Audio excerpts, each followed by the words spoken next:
Bonjour, je suis Frédéric Cossarieux, président de Trim Partners, qui est le distributeur de Quantrix pour la France. Dans cette vidéo, je vous propose une démonstration du logiciel Quantrix. Quantrix est un outil agile et puissant créé spécifiquement pour les entrepreneurs, les investisseurs, les directeurs financiers, les contrôleurs de gestion et, d'une façon générale, tous les modélisateurs. Le caractère multidimensionnel des matrices de Quantrix permettent à vos équipes de capturer les comportements et les relations pour chaque aspect de votre entreprise afin de modéliser son futur. Voici ce que disent certains de nos clients. Ils adorent la façon dont Quantrix aide leurs financiers, leurs logisticiens, les opérationnels pour capturer rapidement la dynamique de l'entreprise, considérer plusieurs scénarios en peu de temps et pour maintenir et étendre leur modèle en un temps record. Cette rapide démonstration va vous montrer quelques-unes des capacités clés qui font que Quantrix est un outil parfait pour répondre à ces besoins. Quantrix inclut une interface élégante et intuitive, un langage naturel pour les formules, des scénarios en un clic et bien plus encore. Si vous avez déjà vécu la difficulté de reconstruire tout votre modèle seulement pour ajouter un nouveau produit, un nouveau service, un nouveau lieu de vente, etc., cette vidéo vous montrera toute la simplicité de Quantrix. Supposons par exemple que nous soyons un fabricant avec une variété de produits que nous vendons dans des différentes régions, que nous voulions mettre en place une prévision incluant un scénario haut et un scénario bas. Nous voudrons aussi partager ces scénarios avec plusieurs équipes.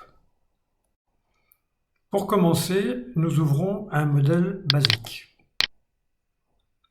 Nous allons commencer par renommer chaque catégorie B en produit.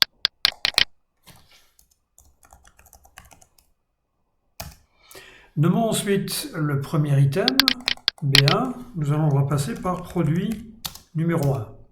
Et en rappuyant sur la touche retour chariot, je crée automatiquement par incrémentation le produit 2, 3, 4, etc. Maintenant, je vais rentrer des données représentant par exemple des ventes quelconques pour les différents produits qui sont ici. Nous allons maintenant renommer la catégorie C en supposant qu'il s'agit de trimestre.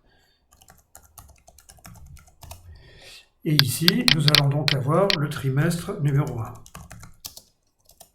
En appuyant à nouveau sur la touche Entrée, je crée le trimestre 1, 2, 3, 4 de la même année. Vous m'avez entendu mentionner les catégories trimestre ou produit et les items qui sont par exemple les noms de produits. Ce sont des concepts très simples mais très puissants avec Quantrix. Une catégorie regroupe un ensemble d'items qui eux-mêmes contiennent des cellules. Vous verrez avec cette vidéo comment cela permet de créer des modèles robustes et élégants. Nous voulons maintenant faire un résumé des ventes de nos produits par trimestre, ce que l'on peut faire facilement à l'aide d'une formule. Ici, je sélectionne trimestre 4 et je remplace trimestre 5 qui s'est affiché automatiquement par total année. Pour calculer le total, vous serez sûrement tenté de mettre une formule dans cette cellule. Mais Quantrix permet cela bien mieux. Lorsque l'item total année est sélectionné, on peut cliquer sur la touche égale et entrer une formule pour cet item. Ici, nous allons utiliser la fonction somme pour cliquer sur l'item que l'on veut calculer. Je rentre par exemple somme de l'ensemble des trimestres, trimestre 1 à trimestre 4. Et automatiquement ici, l'opération est faite sur l'ensemble des cellules. Vous remarquerez que la formule est au niveau des items. Il n'y a pas besoin de recopier la formule pour toutes les cellules. Faisons la même chose pour les produits. Ici, je sélectionne la nouvelle ligne produit 5 et je l'appelle par exemple total produit. Et je dis total produit égale somme de produit 1 à produit 4. Et l'addition est faite maintenant en vertical. Vous pouvez observer que les formules sont écrites en langage naturel. Il est en effet facile de lire « Total année égale la somme des trimestres », ce qui est beaucoup plus facile que ce que l'on trouve avec les tableurs habituels. Si nous cliquons à nouveau sur la première formule, on peut voir les zones qui sont ici grisées. Cela indique que cette formule est responsable de calculer la dernière colonne de notre matrice. Si je clique sur la deuxième formule, on voit en surbrillance la dernière ligne qui est celle de l'ensemble des cellules qui sont calculées par cette formule. La zone hachurée que vous voyez ici en bas à droite indique qu'il y a deux calculs qui se superposent pour calculer cette cellule. On retrouve cette information ici, sur chacune des formules, où il est indiqué que la formule numéro 1 est éclipsée par la formule numéro 2, et la formule numéro 2 dit clairement qu'elle éclipse la formule numéro 1.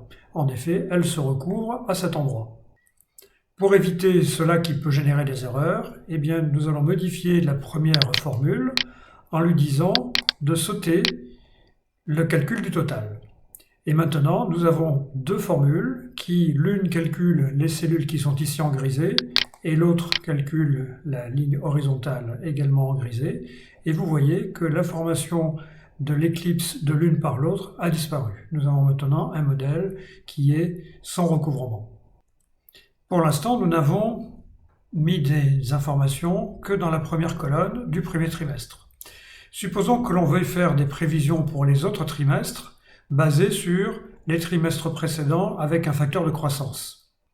Supposons en effet que l'on veuille modéliser le fait que chaque trimestre représente une croissance des ventes de 20% par rapport au trimestre précédent. Eh bien, c'est très simple. Nous ouvrons une nouvelle formule et nous disons que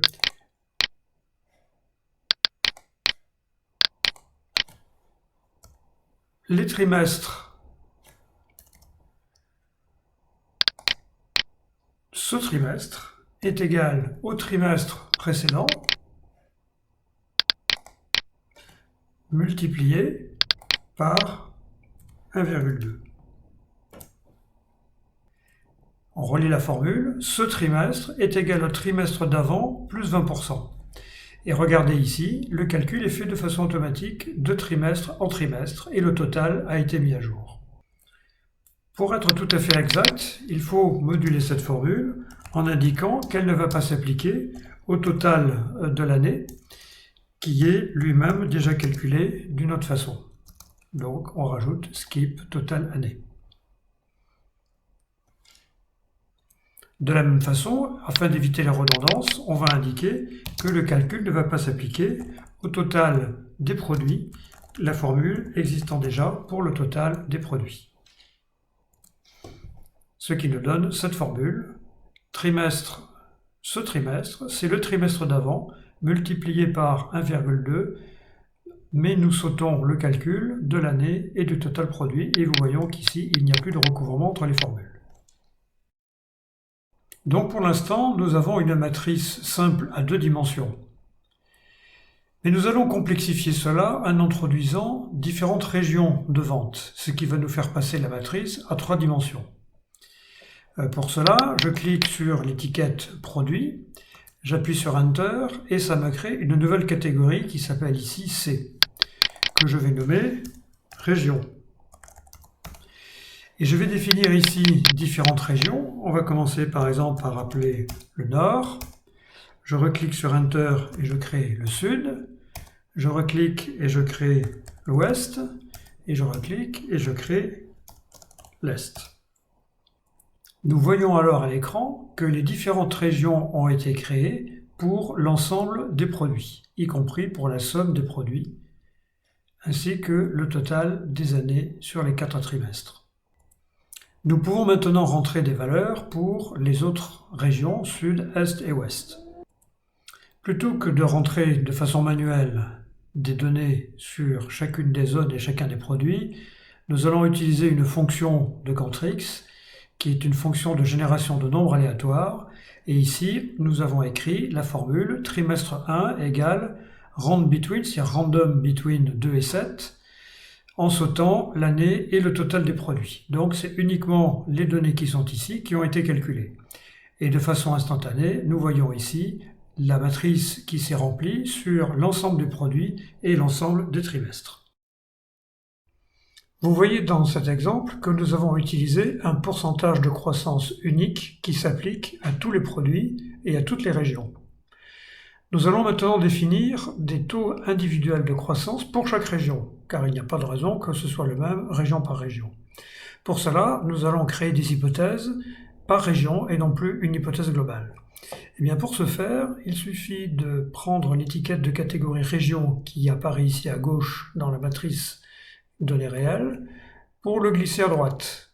Nous créons ainsi une dimension nouvelle qui s'appelle région dans la matrice pourcentage de croissance et vous voyez apparaître les mêmes régions nord, sud, ouest, est que celles qui apparaissaient antérieurement à gauche. Il est maintenant possible de rentrer des valeurs. Je rentre quelques valeurs ici, 1,5, voilà, et alors là c'est un peu fort, 1,5. Voilà, et donc vous voyez que se calcule immédiatement par région le taux de croissance. Par exemple, on a pris 10% pour le sud, et bien vous voyez qu'il croît de 10%. On a mis une croissance de 2 pour l'ouest, et vous voyez que cela double pour l'ouest. Nous pourrions même aller plus loin et faire la même chose pour différencier les coefficients de croissance produit par produit. Eh bien, même manipulation, je prends ici l'étiquette produit, je la glisse à droite, et maintenant je vois apparaître cette matrice avec par produit une possibilité de rentrer des coefficients qui vont être différents suivant les zones. Donc par exemple ici, je vais mettre les 2 pour produit 2, et vous voyez qu'automatiquement, le nord produit 2 eh bien, a été calculé. Il faudrait rentrer tous les coefficients ici pour compléter l'exemple. Pour cette fois-ci, je vais revenir en arrière pour garder l'exemple simple. Une autre force de Cantrix est le fait de lier des catégories entre elles, des dimensions entre elles, pardon, ce qui va se traduire par une automatisation de la réplication d'un nouvel item entre différentes matrices. Par exemple, nous avons ici nord, sud, est, ouest. Supposons que l'on veuille rajouter Paris. Eh bien, je clique ici, je rajoute région 5 que je vais renommer Paris. Et voilà, Paris apparaît maintenant à gauche, mais apparaît également à droite. Il me suffit maintenant de rajouter une coefficient de croissance pour Paris, et ceci est immédiatement pris en compte dans la matrice de gauche. Maintenant, rappelons-nous que les données apparaissant dans la colonne trimestre 1 dans la matrice données réelles à gauche sont des données soit rentrées à la main, soit des données aléatoires, mais ne correspondent pas à des données réelles. Cantrix permet d'importer de vraies données à partir de différentes sources, telles que des bases de données, ou bien des fichiers Excel, ou bien d'autres matrices. Nous allons juste voir sur un exemple combien il est simple d'importer des données dans Cantrix. Prenons la matrice prévision, ici disponible, que nous ouvrons, et qui fait apparaître les données réelles qui ont déjà été importées dans une base de données récente. Vous voyez qu'il y a déjà un formatage par produit, les 4 produits, et les différentes régions, nord, sud, ouest, est, Paris, qui sont déjà existantes. Toutefois, il n'y a aucun lien actuellement entre la table de gauche et la table de droite. Les notions de produit et de région ne sont pas connectées. Eh bien, pour les connecter, c'est très simple. On va dire à Cantrix que la catégorie produit qui se trouve ici à droite est liée à la catégorie produit qui se trouve ici à gauche. Et voilà une petite flèche qui apparaît sur produit ici et ici, indiquant le lien. Et vous voyez en effet l'étiquette jaune indiquant le lien avec prévision.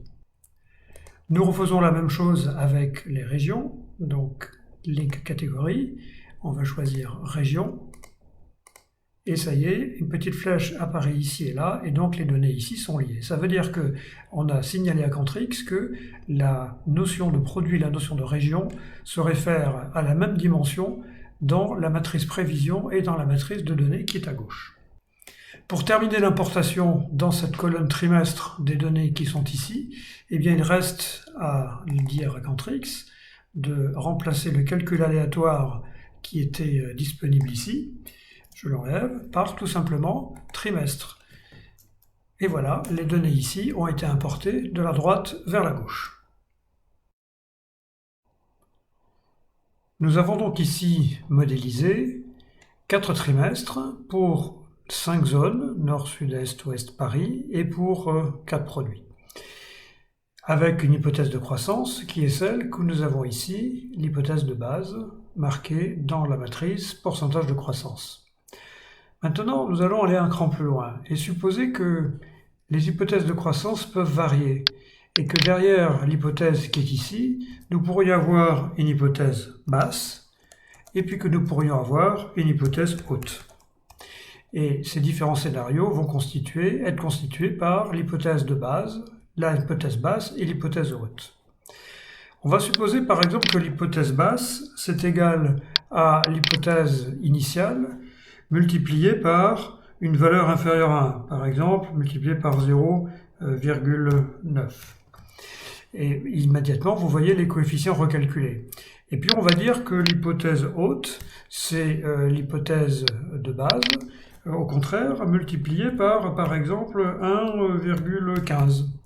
Et donc vous avez ici les nouveaux coefficients de croissance qui apparaissent. Donc ici nous avons défini un nouveau jeu de pourcentage de croissance. Eh bien, comment faire pour l'utiliser dans les données réelles? Eh bien, il suffit de prendre ici l'étiquette scénario. Je vais la glisser ici pour faire un couplage avec la matrice qui est à gauche. Et poum, tout de suite, je retrouve mes différents trimestres avec mes hypothèses de base, hypothèse basse, hypothèse haute, sur l'ensemble des trimestres et sur l'ensemble de l'année. Donc de façon immédiate, en lecture directe, j'ai l'impact de l'ensemble de mes hypothèses. Tout ceci avec, regardez, il y a 4 et 2, 6 et de 8 formules, et avec ces 8 formules, j'ai calculé toutes ces cellules. Cette puissance, vous la trouvez résumée dans les statistiques du modèle que j'affiche ici. Nous avons 3 matrices, nous avons créé 5 catégories, nous avons 415 cellules calculées avec seulement 8 formules. Pour s'assurer que le système fonctionne bien, il s'agit de bien appliquer les différents scénarios sur la partie gauche de la matrice. Et pour cela, regardons les formules de calcul. La formule 3 dit que ce trimestre, c'est le trimestre précédent multiplié par, dans la matrice pourcentage de croissance, hypothèse. Hypothèse, c'est uniquement cette colonne. Si nous voulons prendre en compte l'ensemble des hypothèses, eh bien nous allons remplacer hypothèse par scénario.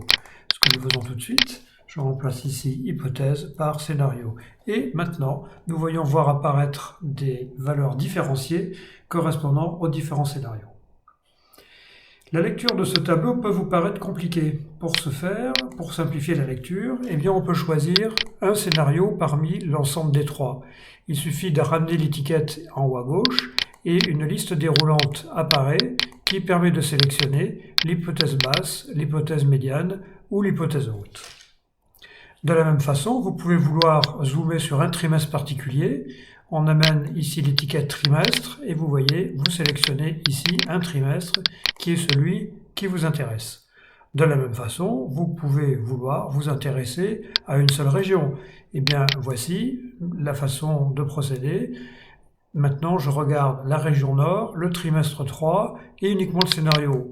Je peux évidemment jouer sur chacune des listes déroulantes ou à nouveau déplier la matrice telle que je le fais à l'instant, de façon à représenter, par exemple, pour l'ensemble des produits, 1, 2, 3, 4, 5, uniquement la région nord.